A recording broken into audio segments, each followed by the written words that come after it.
Hello po, Bongdano po. Good news para sa mga principal, no? Kasi merong post statement si Secretary Sani Angara na yung MOE ng mga schools, no? Ay lalakihan. Sabi niya, lalakihan daw. Sana itong school year na to, no, ay malakihan na, no, ng ating DepEd yung mga MOE ng school. Alam nyo, maraming mga school ang umiiyak, no? Kasi sa mandatory lang nauuwi yung kanilang MOE. Kaya kung magkakaroon sila ng repair, wala na. Kaya ang nangyayari, 'di ba? Maraming bulok na CR, 'di ba? Maraming mga dilapidated na sabihin na pinto, dingding, ng mga paaralan kasi nga kulang yung kanilang MOE. Kasi ang MOE, ang talagang purpose niyan ay para sa repair ng mga building yan. Basta repair yan na po pwedeng gamitin kahit anong facilities ng school. Yan. Tapos supplies, then mandatory. Kaya lang lalo ngayon sa laki ng konsumo sa ilaw, sa laki ng konsumo sa tubig, yung mga schools umiyak na kasi yung MOE nila ay pambayad lang doon. Tapos internet pa. Kaya wala nang nagagastos, no? Wala nang nagagamit. Oo, kasi pati mga supplies dyan Oo, diyan kinuha sa MOE. Supplies. Educational supplies. So, basta nasa APP. Mga gamit. Kasi may threshold yan sa pagbili ng mga gamit. Oo. So, malaking bagay ito, no? Malaking bagay. Kasi kapag malaki ang MOE, maraming pwedeng paggamitan At mapapaganda niya yung school. Oo. Alam niyo yung school kaya hindi napapaganda kasi kukonti yung MOE. When you say napapaganda, nare-repair yung mga school. Kaya magtataka ka, may mga school na bulok-bulok na, sira-sira na, di ba? Hindi na napipinturahan, so on and so forth. Yung mga yero, bulok-bulok na rin, hindi napapalitan. Ganun Kasi nga, kulang yung kanilang MOE. Yung mga CR nila, sira-sira na, hindi napapagawa, hindi na-repair kasi nga kulang yung MOE kasi ang pinupuntahan lang ay yung mandatory, no? Ilaw, tubig,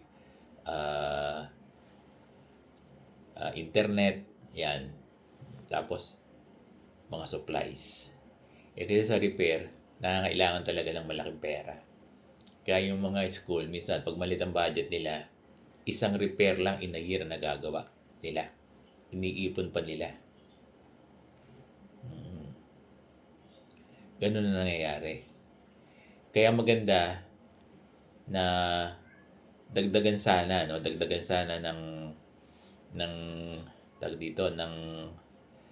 DepEd yung MOE para yung mga school ay gumaganda, hindi bumabaho, hindi nagiging sira-sira. Kasi ang DepEd kasi building ang binibigay building. Yun namang mga LGU, hindi naman lahat ay minsan hindi naman lahat ay nakakapag-repair. 'Di ba? Kaya maganda na talagang yung pera ng MOE ay malakihan para na-maintain talaga. Na-maintain. Kasi dapat ngayon yung eskwelahan ay conducive conducive sa learning. At magiging conducive lang yan kung malalagyan ng mga electric fan, di ba?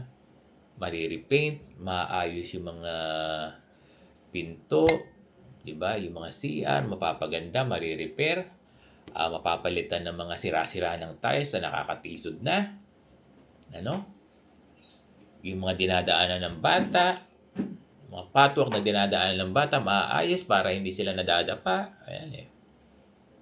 Yan ang pwedeng puntahan ng MOE. Diba? Yung library, pwede nilang pagandahin, i-repair para conducive to learning. Yung mga TLE laboratory, pwedeng pagandahin, pwedeng i-repair, di ba? Yung mga IT room, di ba? Yung mga computer laboratory, pwedeng i-repair, pwedeng pagandahin. Ganyan eh. At hindi na nanghihingi ng electric pa sa sa mga sa mga parents kasi pwede naman din i-procure 'yun eh. Yung mga electric fan. Basta at iba pang mga learning tools na pwedeng gamitin sa paaralan. Pang-garden, yan pwede. Lalo na sa province, kailangan ng pang-garden. Pwedeng bilhin eh. Kaya magandang development ito, no?